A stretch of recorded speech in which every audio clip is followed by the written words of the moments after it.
We have the longest titled church in all of Dallas. I think I'm going to make a t-shirt or something like that. You can buy it later. I'm really excited to talk to you guys today. I love getting to talk to students and people. It's like my job. But I love doing this thing. I graduated a long, long time ago in a galaxy far, far away. It was actually just Albany. It wasn't that far away. It's just down the road. And I did graduate a long time ago because I have a beard now. But I remember graduation being like an awesome time, and I was really excited for it because I was able to put all of high school behind me, right? Like, I had made some dumb choices, let's say. Okay, let's just imagine that, all right? Like, I had some teachers that said I was loud often. I had some parents that didn't really care for me. And so I was finally excited that I was going to be kind of putting that all behind me and become like a young adult, right? And then I was going to go to college. I was going to live the way I wanted. And hopefully you guys know this reference. I wanted freedom, right? Do you guys know Braveheart? Like, freedom! Okay, yeah, okay, you know. Okay. Okay, and so, because up until that moment, pretty much everything had been told, like I was told how to live. Like, hey, Aaron, this is what time you're going to wake up to go to school. These are the classes you're going to take. This is the time you're going to eat lunch. This is the lunch you're going to have. Because I wasn't making my own lunch, come on. And then, right? And it's like, this is what time you go to sports. This is time you go to work. This is how you act. This is supposed to be what you say, how you act around these friends, how you act around those friends. And this is your life. And so for that moment, all the way up until then, kind of everything has been chosen for me and I was told what to do. And so I was finally going to have the freedom to choose. But with that freedom comes a lot of responsibility. And so you have to make choices as of how am I going to spend my time? What am I going to do next year? Am I going to go to college? Am I going to take a year off? Am I going to go to Shemeketa? What am I going to do with that freedom of choice that I now have? And as someone who was born and raised in the church, my parents brought me to church all the time, and a major choice I had was, am I going to still consider myself as a follower of Christ once I graduate high school? And some of us in this room might say, like, man, I would never leave my relationship with God. Or maybe some in this room, like, I don't even know if God is real. What's crazy, though, is that, like, I read a lot of books about youth students and youth ministry, and they say that, like, 40 to 50% of students who attend a youth ministry in high school leave once they graduate. And for me, as a youth pastor and someone who loves God, that really sucks. Right? Like, that hurts me to think that this many students that we're trying to invest in end up saying, like, I choose not to do that anymore. And I think a big reason of it is because we have this, like, misconstructed image of what Christianity is and who God is. To the point where we start to think that, like, Christianity was, like, something old and boring and outdated and irrelevant to my life. And so it's kind of like, in Oregon it's rainy and hot a lot, and so you wear a jacket. And then it's finally summer for, like, 2 months, like, almost done already, I feel like, right? And you kind of take your jacket off. Well, that's kind of how we see faith is. Like, okay, maybe it was a time for when I was younger, when I was a child, when I was told what to do, and I'm going to take it off, I'm going to leave it here, I'm going to go to college, I'm going to do my own thing now. And the thing that makes me really sad and angry about that is that I don't think the people who leave the church or leave Christianity really know what a real relationship with God is. Because if we have a real relationship with God, it's nothing but boring or irrelevant to our lives. Because when I read the Bible, I have a really big Bible today. It makes me feel smarter. All right? And I'm not, so I have a really big Bible, okay? And so, but when I read the Bible, like, I see stories of people who live for God that are doing some crazy radical things for their lives, and God is working through them. And I honestly believe that, like, God wants to do amazing things or accomplish great things through your life.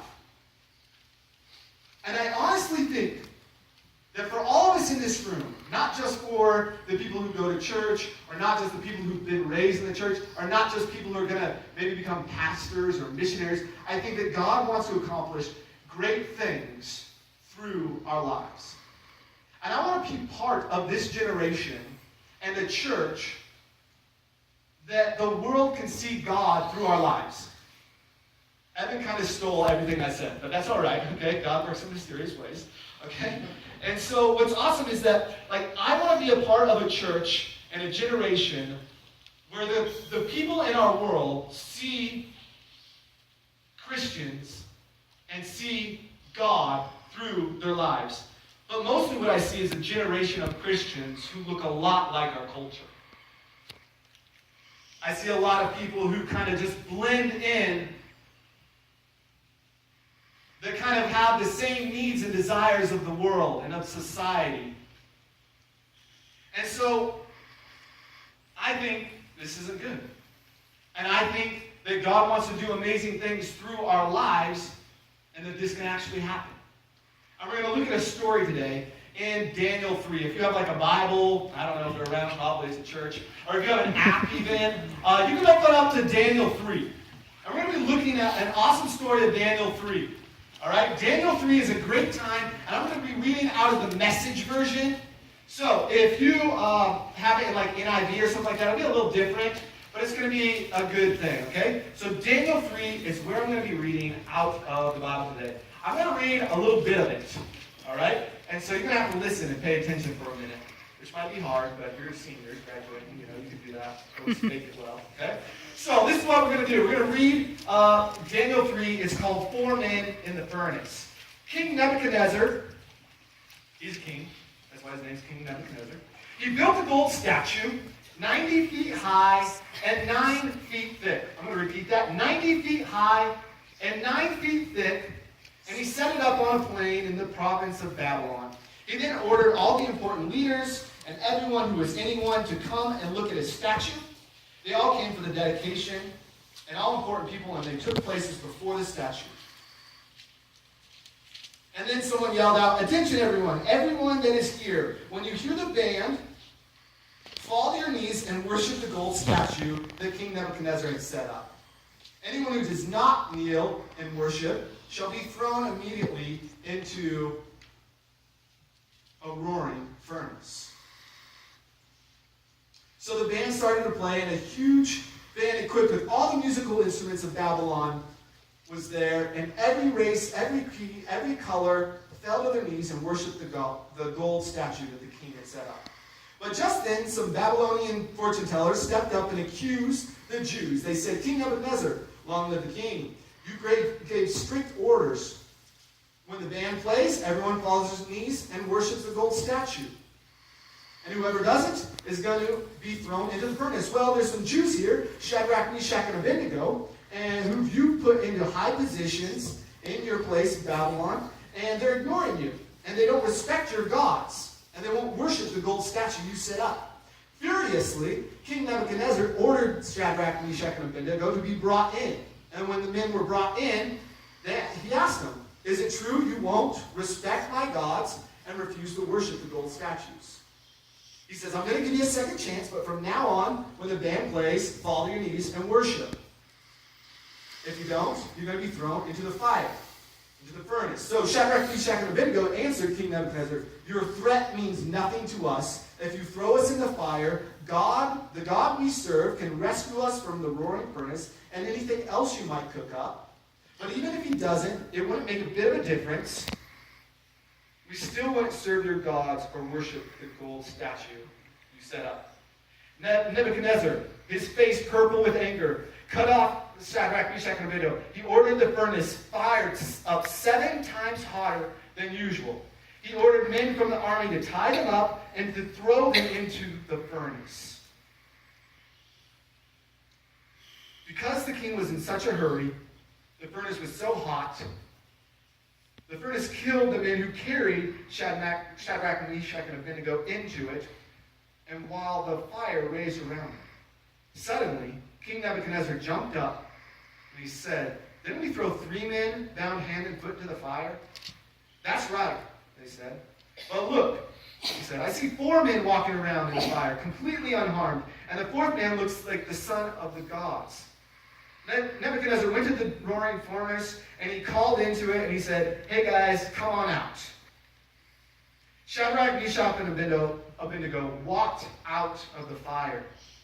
All the important people, the government leaders, and the kings, and the counselors gathered around to examine them, and discovered that the fire hadn't so much touched the 3 men, not a hair singe, not a scorch mark on their clothes, not even the smell of fire on them. Nebuchadnezzar said, blessed be the God of Shadrach, Meshach, and Abednego. He sent his angel and rescued his servants who trusted in him. They ignored the king's orders, and they laid their bodies on the line rather than serve or worship any god but their own. Therefore, I issue a decree. Anyone, anywhere, of any race and any color who says anything against God, Shadrach, Meshach, and Abednego, will be ripped into pieces from limb to limb, and their houses will be torn down. Kind of extreme. Right? And there has never been a God who can pull off a rescue like that. Okay? And so, we see this crazy story. Like, we're able to look at the whole thing. We took a big bite out of it. And we see that God does some amazing things through these guys' lives. Now, King Nebuchadnezzar was kind of crazy. Alright? King Nebuchadnezzar, there's stories about him. It says, like, there was a criminal who had, like, a second offense. He decapitated the dude and then made a statue out of the dude's head so that people would know, hey, don't mess with me because I like to kill people. I like justice. And these guys, knowing all this, do what they do. And what's awesome, though, is this isn't just something that happens to 3 random dudes, but they're prepared for this moment. They were ready for the trials that they're going to face in their lives. And so